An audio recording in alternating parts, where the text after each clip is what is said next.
Howdy, folks. I'm Fancy Francium, frantically ferrying feisty ferrets. I'm Amber. And here are more ferrets for us to ferry. I don't know why we're ferrying ferrets, but I guess we're frantically doing it for some reason.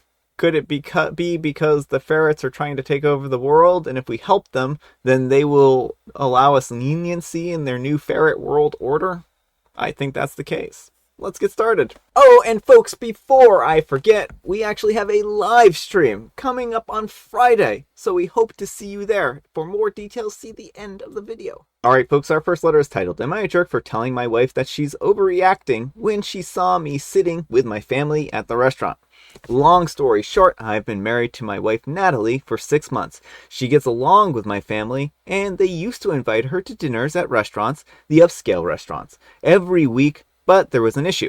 Mom told me that due to my wife being brought up in a working class home, she did not quite learn some etiquette that is necessary for these types of places. Because of this, my mom and my wife argue a lot, especially after we go out to eat. My wife decided to stop going and expected me to do the same as support, but I didn't think that was fair for me to let go of a family tradition, if you will, over some minor disagreement between her and her mom. So what I did was tell my wife that I was going for business meetings. In reality, I would be going to family dinners. Last week, me and my family were eating at one of the usual places and my wife showed up. I was stunned to see her there, and she acted all shocked and made a scene and got into a huge argument with my mom and then went to her parents' house. I tried talking to her later and explaining that my family were pressuring me to continue going to them, and I hid this from her as a way to keep the peace and also till she gets used to how some etiquette works. I told her that she's overreacting and made a scene, but she yelled at me and said that I was a manipulator and a liar and have no support for her. She refuses to return my calls later, and my family are on my side here saying that she basically made me resort to lying, which I don't necessarily think is considered lying, but rather a compromise. Was I the jerk? Alright, folks, what do you think? Compromise or lying? Lying. OP is just so slimy here. Instead of being straightforward and saying that I'm still going to have meals with my mom, which would have been an option, and not necessarily the right option. I think that his mom is being an elitist, and he should be backing up his wife here. Yeah. But if he really wanted to keep eating at these, then he needs to have a spine and tell his wife, oh, well, I'm going to keep doing this. And then she can decide whether she wants to be in a partnership with someone who values her so little. Well, and I mean, I think that certainly sweeping things under the rug is the biggest problem here, right? He's not being honest. He's not being straightforward. And he's playing both sides. Because then he's saying to her, oh, my family was pressuring me. Oh, well, what could I do? Well, he's throwing his family under the bus when it comes to his wife. And he's throwing his wife under the bus when it comes to his family, right? So he really has no spine in this case. And he's really not sticking to his guns. He really just needs to grow some moral fortitude and just say what he's doing as opposed to being sneaky and lying and going about this in kind of a dishonest way. And I can certainly understand him thinking that this was a white lie, but it was only a matter of time before this caught up with him. Right? Yeah, and I think he needs to think about why it's so important to him that his wife conform to his family's narrow understanding of what etiquette is. Yeah, I mean, I certainly think that can be problematic, and I think that this is going to be, of course, a tricky subject in the respect that there are certain etiquette rules and whatnot that you follow at certain restaurants, and if you don't, then the restaurant gets unhappy with you or something like that, right? But couldn't they all go to restaurants where that's not the case? I feel like those restaurants are problematic anyway, and there's got to be other places to eat. Well, you're going to be in an uphill battle convincing a whole family to give up these kinds of traditions, right? And I'm not saying that the traditions are correct or right. I'm just saying that they have a tradition, and I don't know, well, if she wanted to, if the wife wanted to, then they could get her etiquette lessons, right? That is something that you can do. And if the wife is not interested in that at all, then I mean, that's certainly not probably for her. Yeah, well, and the thing is, OP could just tell his family, I'm not eating at these places anymore. Like, you can join us for a meal elsewhere, or you can keep eating at your, exclusive etiquette places. Yeah. And then it's up to the family to decide whether their, snottiness is more important than their relationship with their son. Well, I mean, I certainly think that there's certainly a level of classism here, but if there are certain cases where people are expected to have certain etiquette, and I'm not saying that necessarily is correct.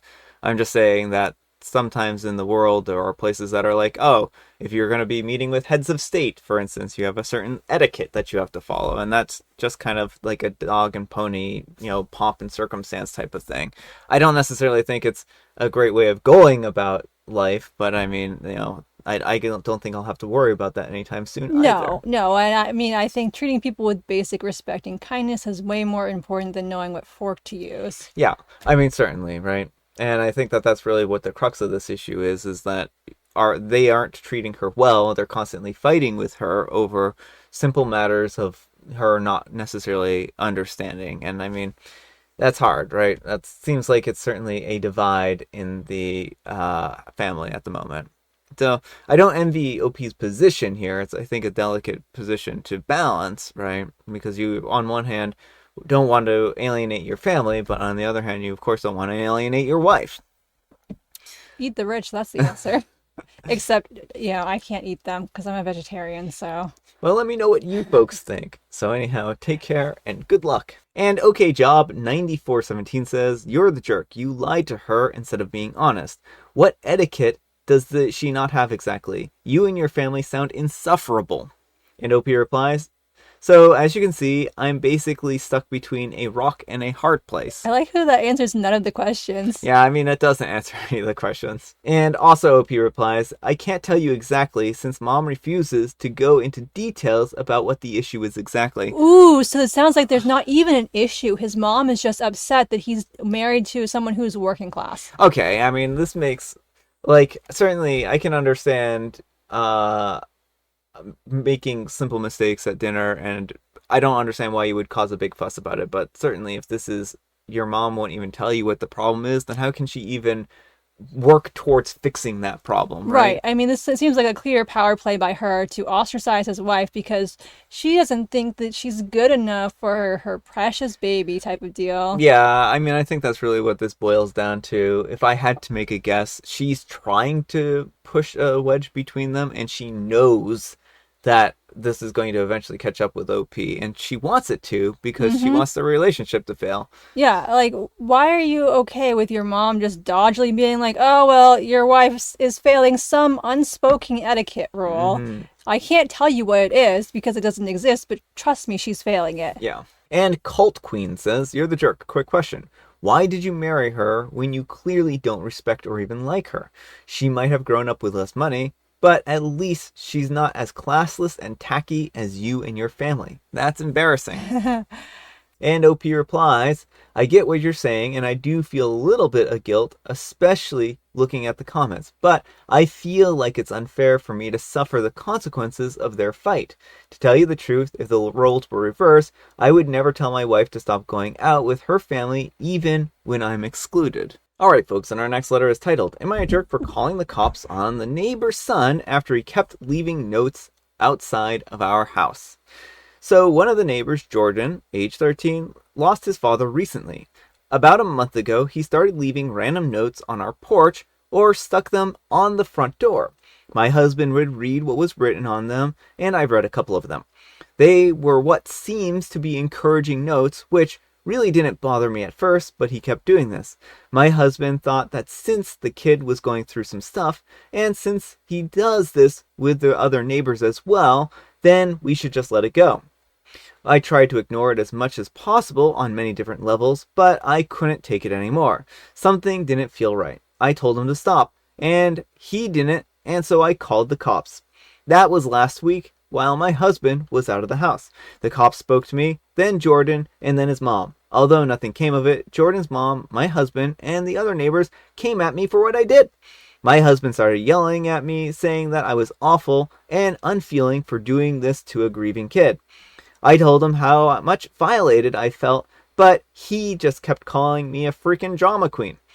I was hurt by this, but he just kept basically lashing, saying that the kid was doing no harm. Moreover, he said that Jordan's notes were actually helpful in getting him through the day. I told him that Jordan should get into therapy, but he still thought that I was in the wrong. The neighbors started avoiding me, while others would drop some hurtful, indirect comments about what I did. Now I'm expected to apologize to Jordan and his mom. But really, should I? Am I the jerk here? Alright, folks, what do you think? Is OP just really the jerk here? Yeah, I'm gonna go with OP as the jerk here. I understand you didn't like him leaving notes on your door. There are so many other ways to handle this than calling the police on a grieving 13-year-old who's leaving positive notes. Well, like ignoring the notes and just not reading them? Right. It would have been totally different if these were threatening notes, but again, it's just a kid trying to brighten up everyone's day. And I get that it could be annoying. But I mean, I personally would think that was really sweet, but like, sure, like I understand some people don't like this sort of stuff, but I think going to the police is a huge overreaction and a waste of police resources. Well, and instead of approaching Jordan and saying, "Hey Jordan, is there anything I can do for you to like help you out in this situation? I know you're going through a tough time," and maybe helping him redirect some of that energy to something else, you've gone ahead and made this horribly rash decision to contact the police over notes. And I mean, certainly, like, I do feel like Jordan should have stopped leaving notes on her door if that's what she asked. Right. But it's not even clear to me if she wanted Jordan to stop, period, or if it was like she just wanted him to stop leaving them on her door. Right, yeah, the letter's a little ambiguous, and certainly if she asked him to stop leaving notes on her door, he should have. And I think it would have been totally fair to then have a sit down with his mom and ask her if she could talk to him or something like that. But to just escalate to the police over this matter, it just seems ridiculous to me. Yeah, I mean, the police have better things to do with their time than investigate somebody leaving pleasant notes on people's doors. And I mean, certainly, again, like, harassment is harassment, and I'm not trying to downplay because there are certainly cases where I think you could make an argument of similar behavior being actually more harassing, right? I don't have an example off the top of my head, but I just want to cover my bases there. Right. Well, I feel like the intent is what matters here. Like, I can see stalkers leaving supposedly nice messages and just, oh, I was just being nice. But I think there's a difference between like an adult stalkery person and a grieving child who's just trying to feel like he's making a difference in people's lives. Yeah. But yeah, I just feel like OP escalated this to a point where they didn't need to. Yeah, like again, like I also want to make it clear that I do think that if she doesn't like the notes, it's fine to talk to people, or like talk to his mom or something, and try and find a resolution. Because if she doesn't like them, he should stop. Yeah. But I don't think the police was the right approach. Yeah, at least for her door. If OP is like, oh, you should stop, period. Right. And now they're calling the police because they stopped putting them on their door, but they saw them on the other neighborhood's doors. Then I mean, would actually completely change my verdict. Right. To like, oh yeah, by the way, you probably you're not a very nice person at all. Yes, like for only OP's door. Yeah. She can't do anything about the other neighbors, and if it's brightening their days, then like that's great. Yeah. But let me know what you folks think. So anyhow, take care and good luck. And Ali Sophia says, info, what about these notes were violating? Edit, you're the jerk. What in the world? And OP replies, not the notes in particular, but his behavior by showing up every other day and leaving notes. And Ali Sophia says, edit, you're the jerk. I'm not making a judgment until I know what's in the notes. Edit, it seems like these notes were just encouraging vague notes, not in any way directed towards you. I was going to give you the benefit of the doubt if this teenager was seemingly hyper-focusing on you and holding a candle for you or something like that. I could understand that making you uncomfortable. I think you have too much time on your hands. Way to punish a young man for healthily expressing his emotions in a positive way. And OP replies, they contained encouraging words, the stuff we see all the time. And Witch Tour 2102 says, so you called the cops because the kid was putting up nice notes on your door? You felt violated because the kid was putting nice notes on the door. He does this for others as well. How is this an issue for the cops, and how do you feel violated? Congrats, you've made a terrible reputation for yourself in your neighborhood. You're the jerk.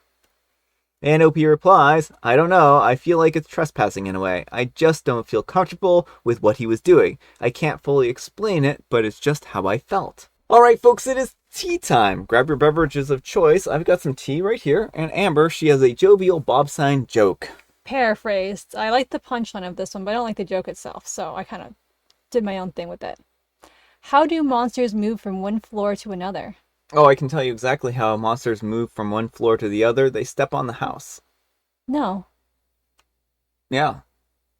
Like Godzilla. It moves from one floor to the other. The house is flat. They Okay, move these from are small monsters. They're small monsters. Well, you didn't specify that. I didn't. Maybe I They should use have. quantum entanglement to move from one. Not that small. Okay, Oh. they're like, let's say cat-sized They're monsters. cat sized. Oh, they're too big. They're too small. You're so picky with the size of your monsters. I just came up with the size of the monster. Okay, fine. Cat sized monsters move from one floor to the other by being a ghost and moving from one floor to the other. They use scare cases. Scare cases? That makes sense. That makes sense. And I have Mega Mint. But the joke had the ghosts in there, and I was like, well, everyone's gonna say ghosts can just float between floors, so I was like, I'm gonna change it to monsters and stuff like that. See, Jovial Bobstein and I are on the same wavelength, which is actually scary, and I don't want to be there. Alright, folks, that's all the time we have for today. Thank you so much for watching. Happy Manic Monday! We made it to the start of the week. Congratulations! Amber, we need some kind of moral advice and or guidance, and please have it in the form of an encouraging note. Not everyone may appreciate your positive gestures, but that doesn't mean that they're wrong, and there are so many people that you can help with them. So don't let one naysayer get you down. Yeah. Oh, and folks, we have a live stream coming up on October 27th, which just happens to be Friday. A live scream, we should say. A live scream. We're going to dress up in costumes. Mm-hmm. So we're looking forward to seeing you there. Thanks so much for watching, and we'll see you all tomorrow. Bye.